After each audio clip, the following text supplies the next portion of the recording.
खबर पोलायकला से, जहां नामांकन दाखिल करने से पहले क्षेत्र के प्रसिद्ध पांडवकालीन मंदिर हिमालेश्वर महादेव पर की गई विशेष पूजा अर्चना।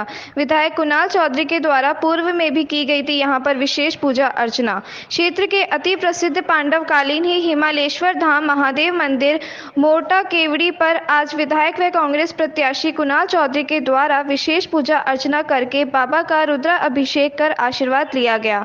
नामांकन दाखिल करने से पहले विधायक कुणाल चौधरी के द्वारा कहा गया कि 5 वर्षों तक जनहित के मुद्दों के साथ साथ चाहे किसानों की बात हो या फिर युवाओं के रोजगार की बात हो, सभी को मेरे द्वारा सड़क से लेकर सदन तक उठाया गया और जनता की सेवा की है। निश्चित ही काला पीपल की जनता का आशीर्वाद मुझे मिलेगा।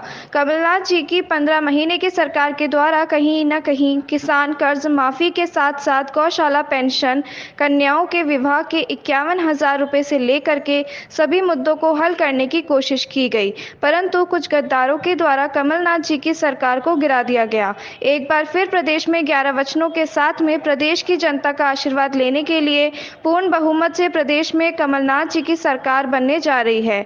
निश्चित किसानों के कर्ज माफी के साथ साथ सभी मुद्दों पर कांग्रेस पार्टी खरा उतरने का काम करेगी। स्पष्ट नीति के साथ चुनाव हमारी नीति है कि हम हर वर्ग को कैसे बिजली के बिलों से राहत दें। बिजली के तारों के अंदर तो करंट दें, पर बिजली के बिलों के अंदर करंट नहीं दें।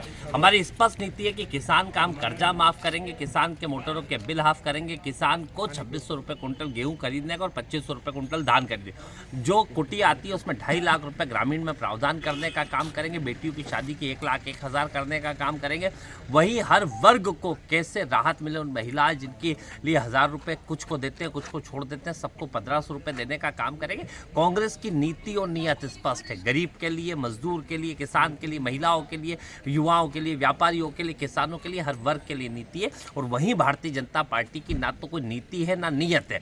सिर्फ घृणा और नफरत के आधार पर भारतीय जनता पार्टी चुनाव लड़ना चाहती है और कांग्रेस पार्टी अपनी नीति नीयत सब स्पष्ट कर चुकी है। और पिछले भी 15 महीने में देखा था कि किसान का कर्जा माफ हुआ था, नौजवान को रोजगार की तरफ हुई थी, व्यवस्थाएं सुधरी थी, बेटियों की शादी के पैसे बढ़े थे और कहीं ना कहीं गौशाला इस मध्य प्रदेश के अंदर बनी थी। ये एक वोट जो जनता हमें देगी वो गौशाला के नाम के देगी, जो कहीं ना कहीं कांग्रेस ने बनाई थी और जिन्हें बंद कराने का काम बीजेपी देगा। वो किसान देगा जिसका कर्जा माफी हमने कराया था, फिर कर्जा चढ़ाने का काम करा। फिर वो नौजवान देगा जो जिसको बेरोजगार रखने का काम करा और जिसके रोजगार बेचने का काम करा। स्पष्ट ये नीति नीयत के बीच का चुनाव है। बीजेपी चाहती है मुद्दा विहीन राजनीति और कांग्रेस पार्टी चाहती है प्रदेश के बेसिक मुद्दों पर चुनाव।